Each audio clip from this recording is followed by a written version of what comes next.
दिवाळीचा सण साजरा केल्यानंतर धार्मिक स्थळी सहलीसाठी राजस्थानमध्ये गेलेल्या येथील एकाच कुटुंबातील चौघे अपघातात जागीच ठार झाल्याची धक्कादायक घटना समोर आली आहे। रात्री वाहन चालवत असताना अचानक काय झालं हे जाणून घेण्या अगोदर तुम्ही आमच्या VP व्हायरल न्यूज मराठी चॅनलला जरूर सबस्क्राईब करा। मृतांमधील सर्वजण कोल्हापूर मध्ये वास्तव्यास होते। येथील चांदी व्यावसायिक बाबूराव नारायण चव्हाण वय वर्ष 49, त्यांची पत्नी सारिका 38, मुलगी साक्षी 19 व मुलगा संस्कार 17 यांचा समावेश आहे।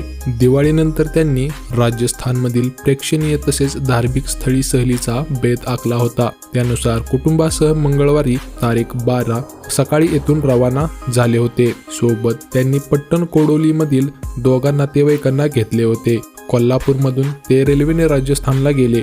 तेथून त्यांनी आपल्या व्यापारी मित्राची मोटार घेऊन सहल सुरू ठेवली होती। ते सर्वजण गुरुवारी सकाळी शिवगंज मधून जोधपूरला गेले। रात्री परतत असताना रस्त्यात गाय आडवी आली। तिला चुकवण्याच्या प्रयत्नात भरधाव मोटार उलटून रस्त्याकडील झाडावर जाऊन धडकली। त्यात मागील सीटवर बसलेले चांदी व्यावसायिक बाबूराव यांच्यासह त्यांची पत्नी सारिका व मुलगी साक्षी, मुलगा संस्कार यांचा जागीच मृत्यू झाला। अपघाताची माहिती आज दुपारी येथे समजताच चव्हाण यांच्या नातेवाईकांनी एकच आक्रोश केला। ते पाहून अनेकांचे हृदय पिळवटून गेले। अपघातात अख्ख्या कुटुंबावर काळाने घाला घातल्याने हळहळ व्यक्त होत आहे। येथील त्यांचे काही नातेवाईक घटनास्थळी राजस्थानला रवाना झाले आहेत।